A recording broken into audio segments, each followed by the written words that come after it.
Bom dia, queridos irmãos. Estamos iniciando mais uma escola bíblica virtual. Estamos estudando o Evangelho de João com o seguinte tema: Jesus Cristo, a verdade que liberta. Ontem nós iniciamos uma nova lição, a grandeza de Jesus. Fizemos uma breve introdução do que nós vamos ver durante esse capítulo 8 de João. Hoje nós vamos entrar no nosso primeiro tópico. Ele é grande em perdoar. Esse primeiro tópico nós vamos dividir em duas partes, baseado no Evangelho de João, capítulo 8, do verso 1 a 11. Nessa primeira parte, nós vamos ver a lei e a graça. Para você entender um pouquinho sobre a lei e a graça, nós vamos dar uma breve definição sobre lei e sobre graça. A lei de Moisés, ela ensina ao homem o que é pecado e aponta para as consequências da quebra da lei, aponta para as consequências do pecado. Uma vez que o homem peca, ele quebra a lei de Deus. Quebrando a lei de Deus, ele está morto em seus delitos e pecados, espiritualmente. Então, a lei, ela é boa porque ela aponta o caminho do erro. E todo aquele que não quer cair no pecado tem que cumprir a lei, tem que viver debaixo da lei. Então, vem a graça de Deus. O que é a graça de Deus? A graça de Deus veio para cumprir a lei. Jesus Cristo, ele veio para cumprir a lei. Ele não veio revogar a lei. Ele veio cumprir porque nós não temos condições de cumprir a lei. Então, a graça é o favor imerecido. Ou seja, não merecemos o perdão, mas sim o castigo da lei. Mas o castigo da lei caiu sobre Cristo naquela cruz. É por isso que Isaías diz que o castigo que estava para cair sobre nós, ele levou sobre si naquela cruz.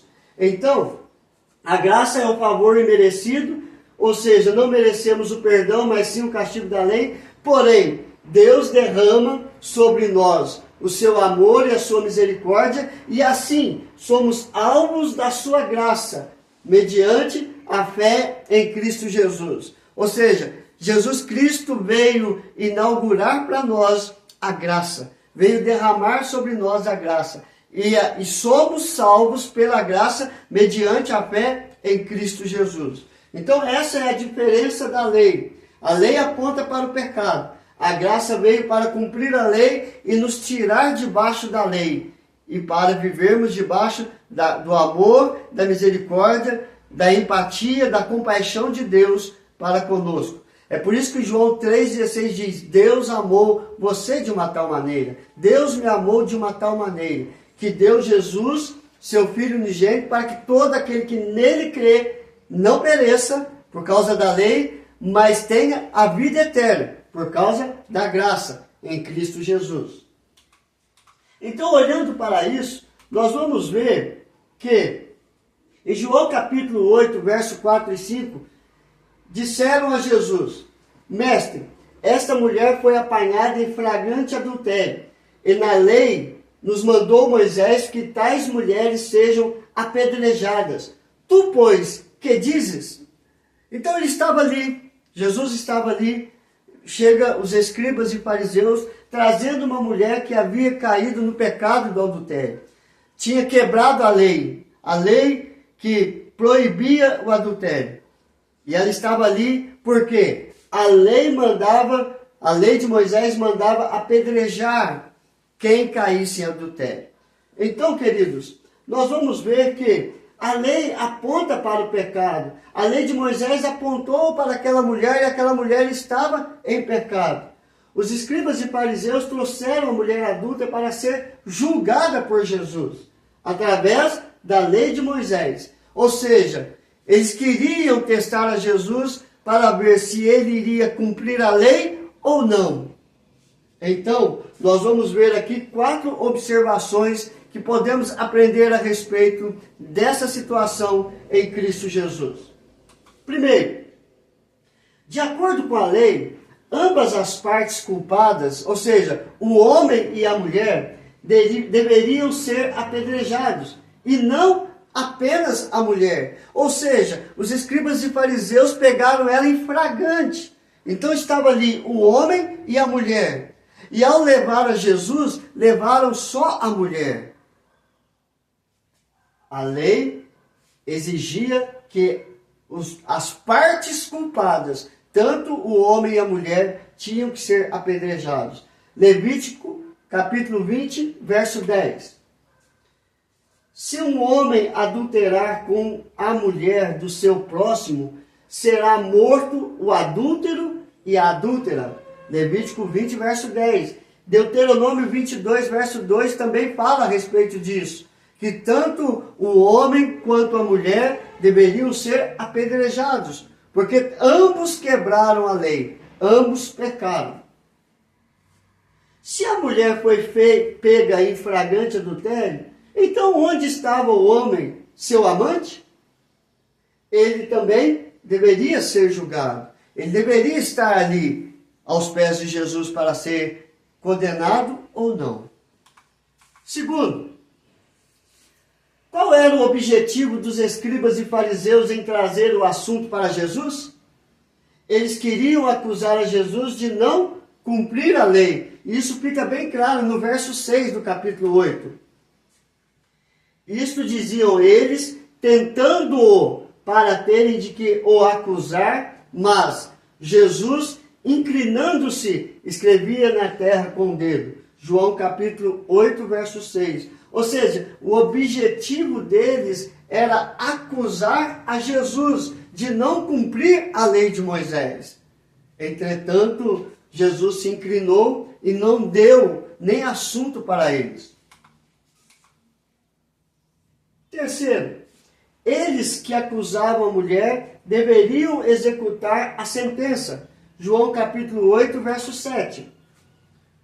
Como insistissem na pergunta, Jesus se levantou e lhes disse: aquele que dentre vós estiver sem pecado, seja o primeiro que lhe atire a pedra. Você vai ver que eles acusaram aquela mulher e Jesus não deu assunto, mas eles insistiram na pergunta. E aí, o que o Senhor vai responder? Ela foi pega em flagrante adultério. E a lei de Moisés exige que ela seja apedrejada. O que o Senhor vai fazer? Jesus, olhando para aqueles homens, disse: aquele que dentre vós estiver sem pecado, seja o primeiro que lhe atire a pedra. Então nós vamos ver aqui, queridos, algo interessante. Eles que acusavam a mulher deveriam executar a sentença, ou seja, aquele que dentre vós estiver sem pecado, seja o primeiro que lhe atire a pedra. A lei exigia o seguinte: segundo a lei de Moisés, que falava que todo aquele que fosse pego em adultério seria apedrejado, tanto o homem como a mulher, ela também dizia que as testemunhas de acusação, ou seja, aqueles que estavam acusando aquela mulher, deveriam atirar as primeiras pedras e depois o povo.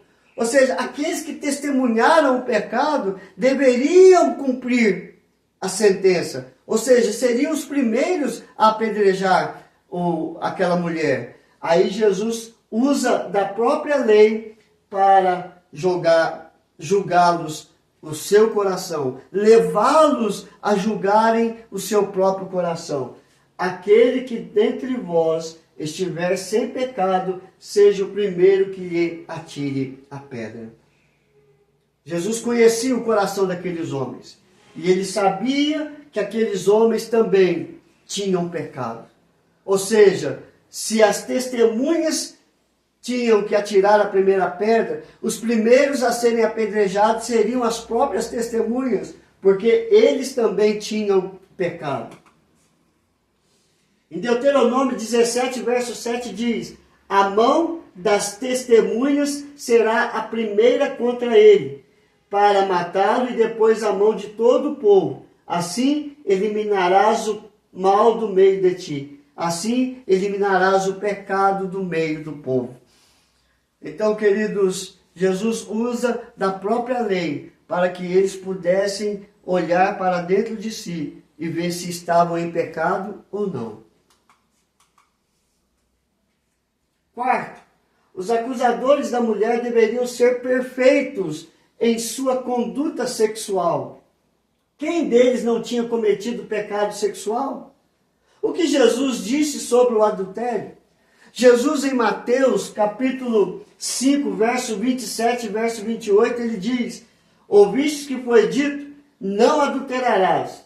Eu, porém, vos digo, qualquer que olhar para uma mulher com intenção impura, no coração já adulterou com ela. Então, se nós, tanto homens como mulheres, olhar para alguém com intenção impura, já caímos em adultério. Ou seja, aqueles homens estavam em pecado sexual também. Às vezes não teve nenhuma relação com outras mulheres, mas a sua intenção, o desejo do seu coração pecaminoso, também havia consequências de adultério na sua vida. Os acusadores da mulher deveriam ser perfeitos em sua conduta sexual. Quem deles não tinha cometido pecado sexual? Eles foram acusados pela sua própria consciência. Ou seja, eles pararam e pensaram, provavelmente algum deles em algum momento poderia ter tido algum contato com aquela mulher que eles estavam levando ali, ou não, ou com outras mulheres em oculto e ninguém sabia. Então eles foram acusados pela sua própria consciência. E, em João capítulo 8, verso 9, mas ouvindo eles esta resposta, aquele que não tem pecado atira a primeira pedra, e acusados pela própria consciência, foram se retirando um por um, a começar pelos mais velhos até aos últimos, ficando só Jesus e a mulher no meio onde estava. Queridos, só ficou ali quem teria o direito, pela lei, de apedrejar aquela mulher: Jesus Cristo.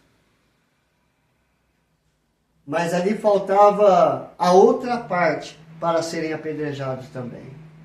Mas a resposta de Jesus para esta mulher foi magnífica. Foi maravilhosa. Jesus não apenas perdoou aquela mulher, mas salvou aquela mulher, tanto do inferno como de ser apedrejada. E ela creu em Cristo Jesus. E a ordem de Cristo Jesus, nós vamos ver na segunda parte, ele é grande em perdoar, parte 2. O que a resposta de Jesus impactou na vida daquela mulher? Então, o que nós aprendemos hoje? Ele é grande em perdoar a lei e a graça. A lei aponta para o pecado. A graça aponta para o favor que nós não merecemos, mas Deus resolveu nos perdoar e nos justificar em Cristo Jesus, derramando o seu amor e a sua misericórdia sobre nós. Aqui nós temos 4 observações. De acordo com a lei, ambas as partes culpadas deveriam ser apedrejadas e não apenas a mulher. O objetivo dos escribas e fariseus era acusar a Jesus e não somente acusar aquela mulher. Eles que acusavam a mulher deveriam executar a sentença, deveriam ser eles os primeiros a atacar a pedra naquela mulher. Porém, eles deveriam ser perfeitos para atacar a pedra naquela mulher. Eles deveriam ser perfeitos, não deveriam ter pecados. E assim, queridos, é a nossa vida. Muitas das vezes nós somos apedrejados por pessoas que às vezes têm mais pecado que nós. Mas nós não temos que julgar a ninguém. Nós não temos autoridade para isso. Mas nós temos que crer em Cristo Jesus. Conhecendo a Cristo Jesus, Ele vai apontar para nós o que nós estamos fazendo de errado. Exigir o arrependimento, ou seja, deixar do pecado e alcançar o perdão mediante a fé que Ele tem para nos dar. Em 1 João capítulo 1, verso 9, ele diz: se confessarmos os nossos pecados, Ele é fiel e justo para nos perdoar e nos purificar de toda a injustiça. Somente Cristo Jesus pode perdoar os nossos pecados. Assim como ele perdoou a mulher adúltera, ele pode perdoar o seu pecado, a sua quebra da lei, seja qual for. Jesus, ele é rico em perdoar. Abre o teu coração, peça perdão e ele vai ter misericórdia da tua vida. Que Deus nos abençoe e amanhã nós vamos pegar a segunda parte. Ele é grande em perdoar, parte 2. Vamos orar, queridos? Senhor, aplica esta palavra em cada coração. Um dia eu estava pior do que esta mulher adúltera e o Senhor tratou com a minha vida. E tem tratado, Senhor, dia após dia, mostrado os caminhos errados dos meus pensamentos, no meu falar e no meu agir. E creio que o Senhor pode fazer isso em cada vida que está ouvindo, entendendo e compreendendo a Tua palavra. E que possam ser transformados pelo Espírito Santo ao conhecer a Tua palavra, a verdade que liberta, Jesus Cristo. Aplica, Senhor Deus, em cada coração. É a nossa oração em nome de Jesus. Amém e amém. Que Deus te abençoe, queridos, e até amanhã, se Deus quiser.